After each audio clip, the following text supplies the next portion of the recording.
Thanks for tuning in to Startup Health Now, the podcast where we celebrate the entrepreneurs and the innovators who are transforming health.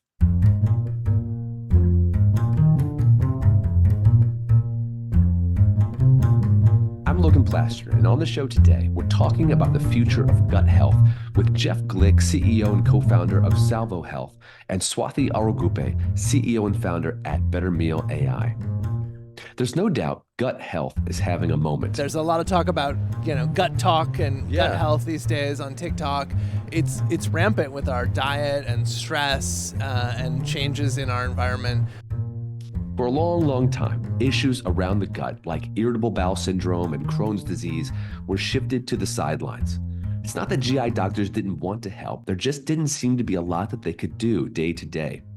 Patients suffering from these painful chronic conditions were often handed a pamphlet about gut-friendly diets like low FODMAP and told good luck. The result has been millions and millions of people suffering in silence. Thankfully, as we often find on this show, there are some amazing entrepreneurs working to break this cycle and bring relief to patients. My first guest, Jeff Glueck, was the CEO of Foursquare before he founded Salvo Health. He's taking on gut health from two innovative angles. The first is through the establishment of a digital clinic, which makes specialty GI care available to patients at scale and on demand. Second, Glueck and his team are capitalizing on the latest research connecting gut health to mental health and other conditions. This connection between the gut microbiome and whole health is just exploding, and Salvo is helping patients stay on the cutting edge. After my conversation with Jeff Glueck, we'll check in with Swathi Arulguppe, CEO at BetterMeal AI. You'll hear how Swathi has taken her own journey with a debilitating GI condition, combined it with her passion for data, and built a platform for helping deliver AI-driven, personalized meal recommendations to patients. Let's start with my conversation with Jeff Glueck, recorded at a recent health innovation conference in Las Vegas. So Salvo Health is helping bring wraparound care, including mental health and microbiome care and cognitive behavioral therapy and a whole host of other services to solve the epidemic of over 60 million Americans who face chronic GI challenges or gut health challenges.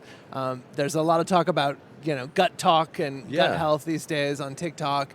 It's rampant with our diet and stress and changes in our environment.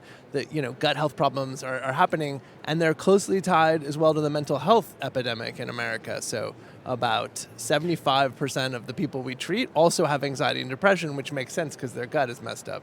Just one step back, where are we at in this sort of obsession with gut health? You said TikTok. People are talking about, the health of my gut biome affects all these other things. That's right. Like, are we sort of peaking in a sort of a public understanding, or are we just getting started? I think it's just in the first innings here of understanding this complex way that your gut and your brain talk to each other through the vagus nerve, and the microbiome is thousands of other species that live inside us. There are more cells in our gut than most of the rest of the body, and so it's just an incredible ecosystem.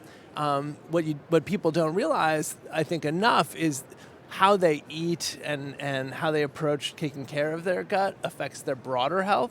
90% of their serotonin, which is your happiness and your calm chemical, is made in the gut lining in these epithelial cells in a complex interaction with your microbiome.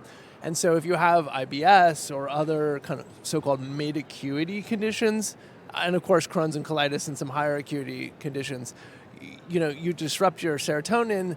Anxiety and depression happens in 3/4 of cases, and it's a two-way street between the stress and the gut, and it's a vicious cycle. We can break that. I mean, our research and our practice now with patients is showing that around 80% of patients can get better start seeing major symptom improvements in 6 weeks on our kind of interdisciplinary program. It's fixable, but I think we're really in the first innings of what could be a precision medicine, whole health revolution. Let's talk about the patients for a minute, because one of the things that really gets me about your company and other gut health companies is that you're tackling these folks with maybe IBS and Crohn's who, as we say, have been suffering in silence or have been marginalized, stigmatized. Right. Talk to me about that community that you're helping.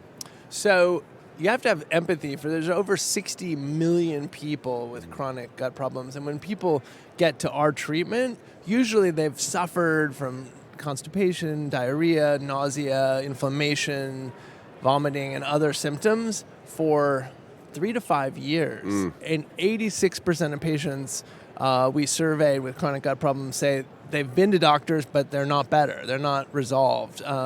These are things that doctors, for the most part, don't have a lot of time to treat. So doctors, for the most part, aren't trained in nutrition or cognitive behavioral therapy or microbiome rebalancing.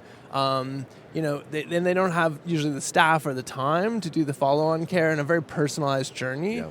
And people don't feel heard. I mean, one of the nice things for us is, each patient gets through our Salvo Health app. In addition to their main doctor, they get a nurse, a dietitian, and a therapist. In addition to digital programs every day, and they feel heard for the first time. Yeah. And IBS is one of the most common ailments in America, and it used to be called hysterical housewife syndrome by the male, because it's 2/3 women, it's younger women, they're gaslit, they're ignored, and they're stigmatized by the system. It's embarrassing to talk about this stuff, and so we're really giving the privacy of your own team over the 4 to 6 month treatment period, where you really get to know your team and they get to know you, and it's done very software enabled, so it's very affordable. Interesting. And we can talk about our new research on the cost of these patients that are underserved on the system, which is really high. Yeah, tell me about that. How did you conduct the research? So we contracted with the leading actuarial firm in healthcare.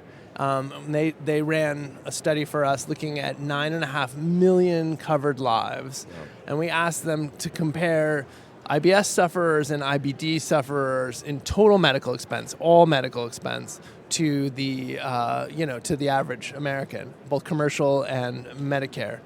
And the results that came back, obviously everyone knows Crohn's and colitis patients, IBD patients, are very expensive, 6 times an average. But what people don't talk enough about is there are 15 times more mid-acuity patients like IBS and the like, and those patients cost double the average patient. So instead of $7,000 a year TME, the cost of the system is over $14,000. And these are the mid-acuity patients. Because you know what happens? They don't get good care. They usually will get a colonoscopy or an endoscopy and told you don't have colorectal cancer. Good news, 28-year-old sufferer, you don't have cancer, come back in 9 months, here's a pamphlet. That's the care, the usual care today. Those people then end up in the ER, they end up going back to PCPs, they go to different GIs seeking a different answer, they get new imaging, new studies, they're very expensive. They also have anxiety and depression and work, they're missing work, and they're expensive in care. If we could address the problems, we could cut huge amounts of waste and the human suffering associated to it, and that's what we do. So it's an absolute myth that these mid-acuity patients are not high utilization.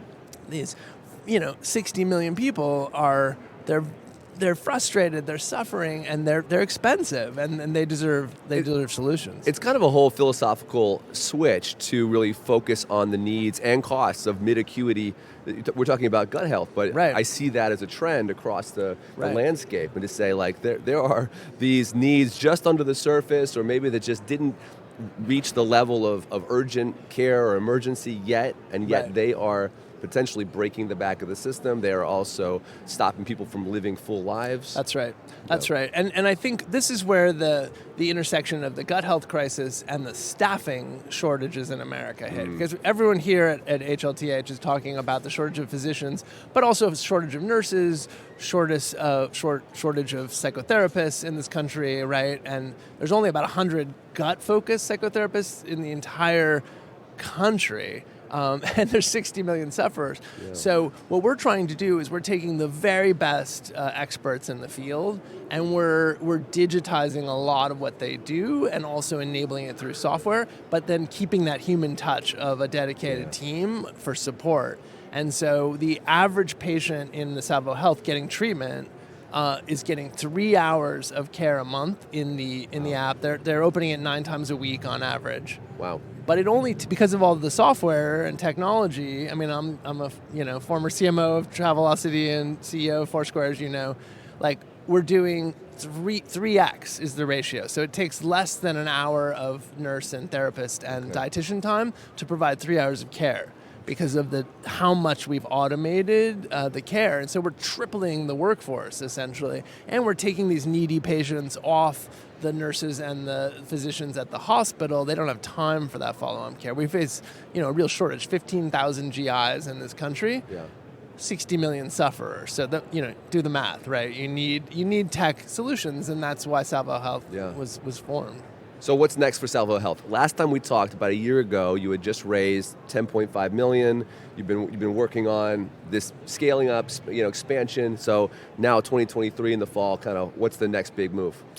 So we have won some big hospitals and multi-state GI private equity-backed clinics, but we need to take this to many more provider and health systems.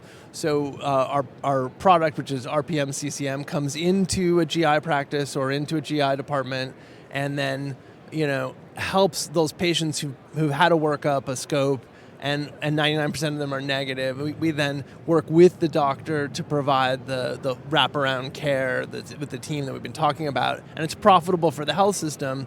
But on top of that, after that, we want to move to helping primary care on GI, working with these local doctors, because we did a control and treatment study. When you put people into this kind of continuous telehealth care, daily support, we saw 79% reduction in GI-related ER visits. Wow. And we saw 42% reduction in GI-related primary care visits. Because now these people have support. They have daily, support. And so they're not ending up in the ER. They're not bouncing around the system at double the cost.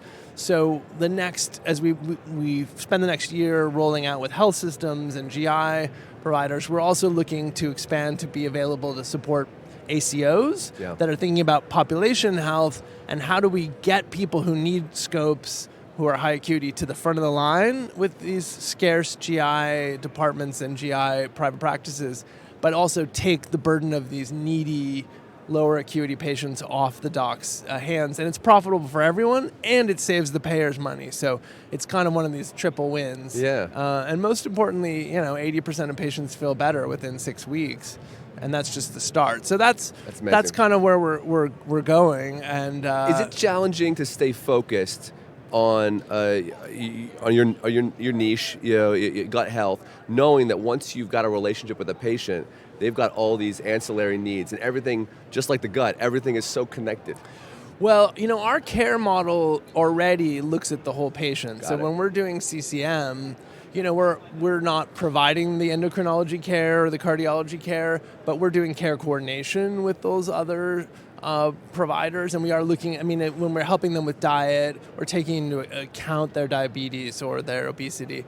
But where we are getting pulled, and this is something we're about to announce in Q4, so I'll pre-announce it to you, Logan, is that our GI departments are usually hepatology departments as well, and so GIs in America are charged with looking at liver scans.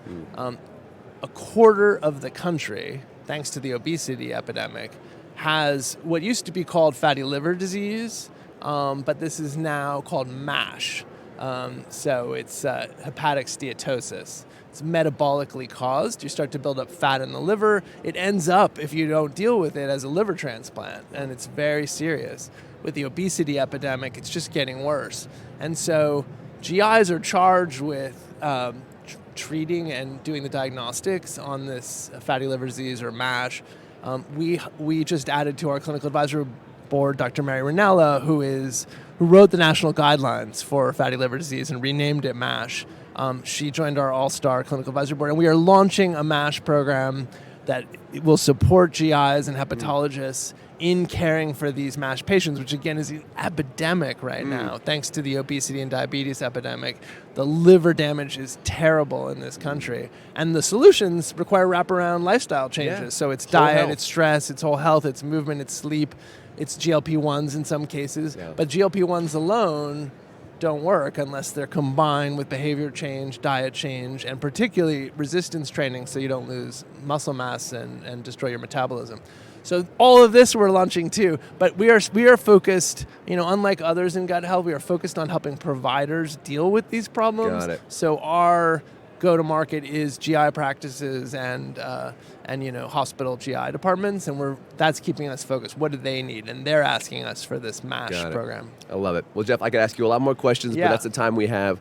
I appreciate that you are targeting this 60 million people that have been stigmatized, suffered in silence, and giving them the tools that they need, and also giving these providers, who have been frustrated themselves, Yes. right? The tools they need to help these folks. So appreciate what you're doing and for you stopping by. Thanks, Logan. All right, take care. That was Jeff Glueck, CEO and co-founder at Salvo Health. If you want to learn more about Jeff or any of the hundreds of inspiring founders from the startup health community, check out our blog at healthtransformer.co or Startup Health TV on YouTube. My next guest on the show is Swathi Arulguppe, CEO and founder at BetterMeal AI. Like so many health tech founders, Swathi's story is incredibly personal. I was a teenager. I was suffering from a lot of health issues like prediabetes, polycystic ovarian syndrome, and I was dependent on medications all my life. In our conversation, Swathi walks us through her journey, how she took her challenge, combined it with her love of technology and data, and built a platform and company so that others wouldn't have to go through the same struggle she's faced. Let's get into it. So you're helping people with an AI engine for gut health, but Yes. there's a lot more to it than that. Yes. But I want to start with your personal journey, because this came from a very personal place, like so many founders in healthcare. Yeah. So what was your story? Sure, absolutely. So as I was a teenager, I was suffering from a lot of health issues like prediabetes, polycystic ovarian syndrome, and I was dependent on medications all my life. So doctors only suggested I had to follow these medications pretty much all my life in order to cure the symptoms, but not the issues itself. So I thought, my life was over at 16 years. So at that point of time, I realized there should be some simpler solution out there. And first thing was I just started to look at food in a different way that I was looking before. And at that point of time, I even realized what I put into my body is actually doing a lot of inflammation that's causing all these health issues. So I made some lifestyle changes specifically regarding food. And 5 years down the lane, I could actually reverse all my health issues. Wow. No prediabetes, no polycystic ovarian syndrome to be found. And at that point of time, yeah. Amazing. Yeah, it is. It is. Yeah, at that point of time, I moved to the US and I wanted to share my journey with a lot of people. I became a blogger, and I was blogging about my healing journey. And that's when, the BetterMeal journey started, because I saw the need where a lot of people actually wanted help with gut health and nutrition. So that's when the journey actually started. Yeah. Yeah. I read that you're self-taught in AI and machine learning. Yeah. How did that come about, and why was it important for you to educate yourself in that way? Well, I did not actually plan to become a data scientist, to be very honest. Yeah. But I wanted to be a doctor, but Okay. that never happened. I wanted to be a medical doctor. But my next favorite thing was data all the time. So, at that point of time, I was very lucky that I got internships around the data science space where the world was not even catching fire. Yeah. So I think it just came along the way that I got more and more involved with it.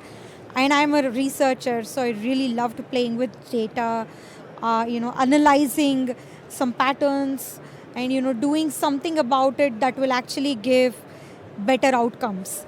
So that's how I became like a self-taught data scientist, actually. So you have this personal journey with your own health, and Yeah. you figured out how to kind of tune your diet and your life to fix these issues. Yeah. You become a data scientist, and now it seems like you kind of put these two things together with BetterMeal AI. That's so, correct. Yeah. So describe exactly what the platform is. What do you do for people? Sure. So BetterMeal AI is a digital therapeutic that has discovered the world's first biomarkers to detect gut health through standard panels, blood test panels. Okay. So that being said, we are unique in such a way that we do not require any gut test kits. Okay. No like stool tests or no external blood tests to analyze your gut health. We just use existing blood test kits of the blood tests of the patients, like complete blood count, metabolic panels, etc., Really? to analyze the gut health within seconds. And we also pair that with the food to understand some hidden compounds, and we open that solution to people where they can use that knowledge to reverse chronic conditions like type 2 diabetes, thyroid, both hyper and hypothyroidism, celiac, Crohn's, polycystic ovarian syndrome, endometriosis, ovarian cysts, etc. Wow. Yeah. That seems like a major breakthrough. Did your company come out with that blood test based gut analysis? Yes, we actually did that through our clinical trials. That's how we've come out with the solution, unique solution. Where are you at in your go to market? We are already generating revenue. We have more than 40,000 users using our platform. Wow. And we are generating close to 50,000 in revenue month over month. Really? Yeah. Okay, fantastic. Yeah. What's your strategy for finding new customers? We actually converted 41% of our 85,000, wait list very recently, and we are still converting that wait list. And that being said, we are reaching out to people specifically with health issues, the health issues which I was stating from, and if they have a problem with fixing those and they're able to only symptomatically fix, then we are here to help them. Yeah. Okay. So let's say I have a chronic condition like Crohn's or something, and I hear about BetterMeal AI. So I say, great, I can just do a blood test and understand my gut microbiome. So I do that through your site? You can do that through our platform, which is app-based. So also, you don't have to do an external blood test. You would have taken these particular blood tests, which we specify in the application 6 months ago. And it's all preventative-based blood tests. So 85% of people with health insurance take that. It's in my record somewhere. Yeah, it's in your record. If I give you access to my record, that's it. You got it. Yeah, I got it. It is that simple. So then walk me through the process. So then I get a readout of kind of what do I get? So you actually get the gut test results in seconds, where we decode the gut health for you from critical information from what is your acid production, what is your zonula expression in the intestines, how is the, how healthy is, your stool habits, everything, A to Z. How is your, saliva microbiome looking like? Do you generate more saliva or not? So all this information is kind of given to you. Right away. Right away. And then guidance about what to do next? Yes, guidance about what to do next. The app kind of it's like a AI nutritionist. Kind of handholds you through the process of recovery. Gut health is an emerging field. Yes. I remember what it was like 8 years ago talking about this. Yeah. How accepted is the science of what you're doing right now? Sure. So gut health is going through a paradigm shift, definitely. Every day there is something new that we are, all learning. And that being said, even we are learning a lot through these. But still, through our clinical analysis, we have validated, and the validation score is more than 91%. That, these biomarkers say a lot about your gut health, and it can actually help you follow through the gut health progress as well. Nice. Okay, so you're making moves on customers and revenue. What's next for BetterMeal? Well, we are currently fundraising, and also we are actually looking to expand the enterprise, where we can partner with insurance providers, payers, and hospitals. So that is our target. How much are you raising, and who's an ideal investor? We are looking at healthcare investors, somebody who is interested in healthcare, and also direct to consumer or enterprise enterprise deals kind of investors. We are raising our seed round for $1 million and $8 million post-money valuation. Awesome. Yeah. Awesome. Well, Swathi, exciting to hear your story. Exciting Thank that you so much. you're making revenue, and you're bringing in new customers every month. It's very, very cool. Yes. And we'll have to keep a close eye on you in 2024 as you raise this fund. Yes. And make your next moves. Yeah, absolutely. Thank you so much. Thanks, Logan. Swathi. Thanks for listening to Startup Health Now. We'll be back again with another episode next week.